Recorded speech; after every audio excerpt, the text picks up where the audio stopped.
Hello जी दोस्तों, world war one एक ऐसी जंग जिसकी वजह से 1,80,00,000 तक लोग अपनी जान की बाजी हार गए। एक ऐसी जंग जिसकी वजह से दुनिया की बड़ी बड़ी ताकतें हाक में मिल गई। इस जंग को हम वर्ल्ड वॉर वन या ग्रेट वॉर भी कहते हैं। दोस्तों, आप लोगों को जान के हैरानी होगी कि इन सब कत्लेआम के पीछे सिर्फ एक बंदे का कत्ल था।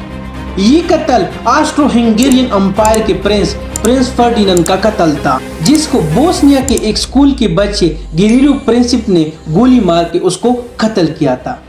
तो दोस्तों, आप लोगों के ज़हन में एक सवाल आता होगा कि कैसे एक बंदे की कत्ल की वजह से इतनी बड़ी जंग छिड़ गई।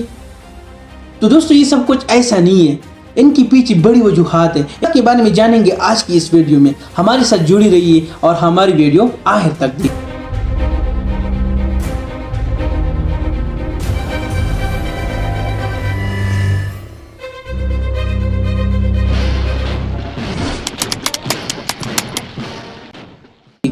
वर्ल्ड वॉर वन क्यों हुई थी, इन सब को समझने के लिए हमें थोड़ा सा पीछे जाना होगा।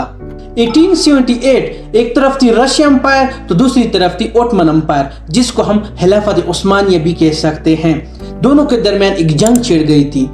जंग की वजह थी जो बाल्कन कंट्रीज हैं वो ओटमन एम्पायर का हिस्सा थी। बाल्कन कंट्रीज में सर्बिया, बोस्निया, ये सारे इलाके आते हैं और रशिया एम्पायर ओटमन एम्पायर से बाल्कन कंट्रीज को आजाद करना चाहती थी। 1878 में इस जंग के नतीजे में ट्रीटी ऑफ बर्लिन साइन की गई, जिसमें ये कहा गया जो बाल्कन कंट्रीज है जिसमें सर्बिया और बोस्निया आते हैं, ये इलाके टेम्परेरी ऑस्ट्रो हंगेरियन एम्पायर इसको एडमिनिस्ट्रेट करेगी और परमानेंटली ये इलाके ओटमन एम्पायर का हिस्सा होंगे। और फिर 1908 में ओटमन एम्पायर थोड़ी सी वीक पड़ गई और इधर पे ऑस्ट्रो हंगेरियन एम्पायर ने बोस्निया के इलाके जो थे, बोस्निया, सर्बिया, इन इलाकों पे कब्जा कर लिया।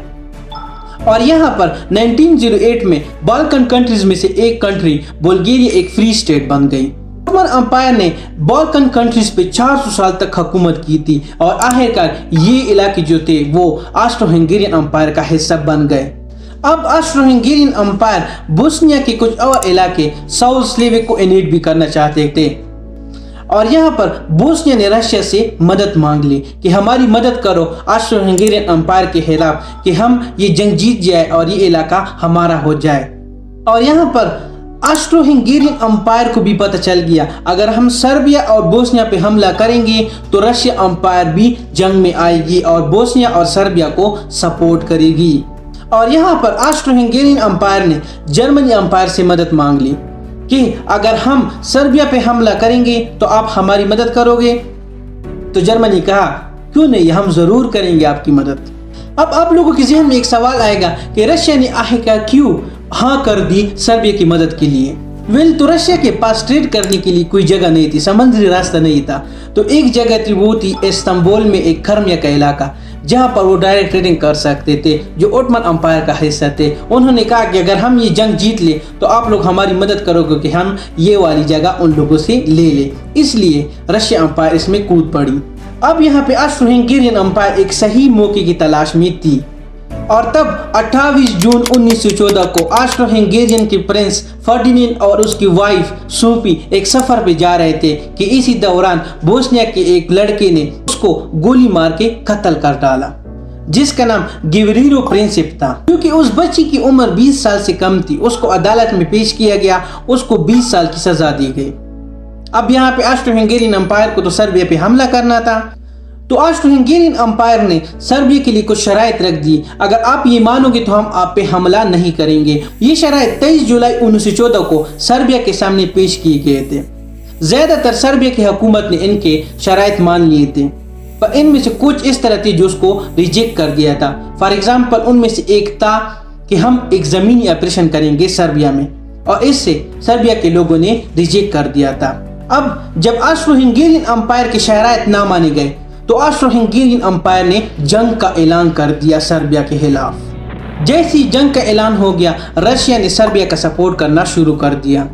जैसे ही रशिया सर्बिया की मदद के लिए आ गई, 1 अगस्त 1914 को जर्मनी ने कहा कि हम भी ऑस्ट्रो हंगेरियन एम्पायर की मदद करेंगे और यहाँ पे अलायंसेस वाली बात शुरू हो जाती है जैसे कि रशिया के फ्रांस के साथ अलायंसेस थे, रशिया ने फ्रांस से मदद मांगी कि जर्मनी को शिकस्त देने के लिए हमारा साथ दो, और फ्रांस भी जंग के मैदान में आ गई और 3 अगस्त को जर्मनी ने फ्रांस के खिलाफ भी जंग का ऐलान कर दिया।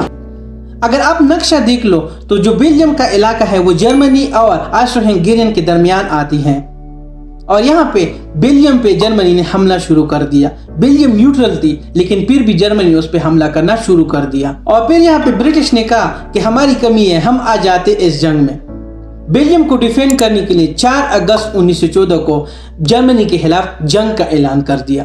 तो दोस्तों 19वीं सेंचुरी में अलायंस सिस्टम बना दिए गए थे कि अगर एक कंट्री मुसीबत में हो, जंग में हो, तो दूसरी कंट्री उसकी मदद करेगी। जो भी ये इस अलायंस को साइन करेंगे तो ये सारे ममालिक आपस में एक दूसरे के साथ जुड़ जाएंगे और एक दूसरे की मदद करेंगे, और इसकी वजह से जंग में और तेजी आ गई।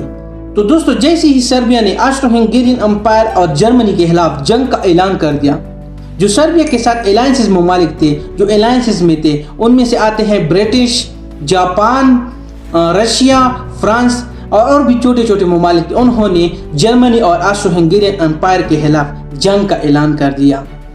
आल्दो की इटली अलायंसेस का हिस्सा थी, वो पहले इस जंग में शामिल नहीं होना चाहती थी, न्यूट्रल देखना चाहते थे, लेकिन बाद में उन्होंने भी जंग का ऐलान कर दिया जर्मनी और ऑस्ट्रो-हंगेरियन एम्पायर के खिलाफ।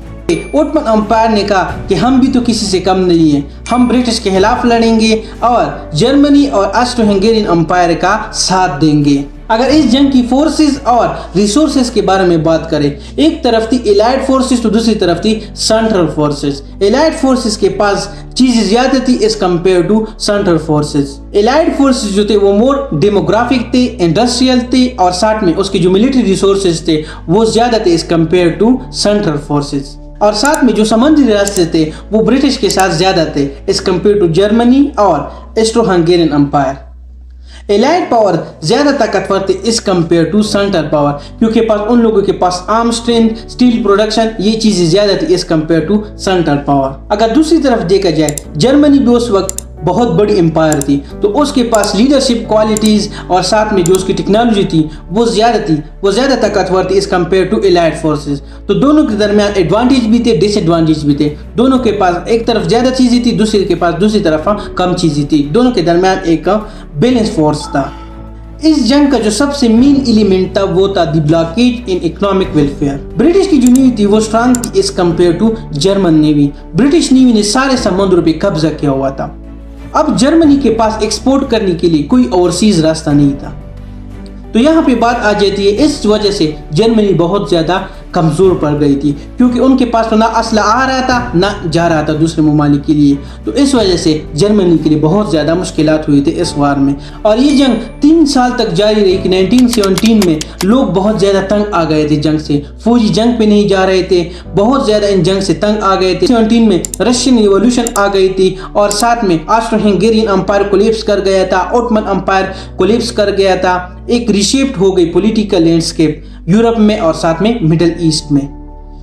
और 1917 में एलाइड पावर कमजोर पड़ रही थी, जंग हार रही थी, कि इसी दौरान यूनाइटेड स्टेट ने जंग में कदम रख दिया, और जनरल जॉन की वजह से वो और भी मजबूत हो गए। और आखिरकार 11 नवंबर 1918 को ये जंग एलाइड पावर ने जीत ली और जर्मनी और ऑस्ट्रो-हंगेरियन एम्पायर को शिकस्त हो गई।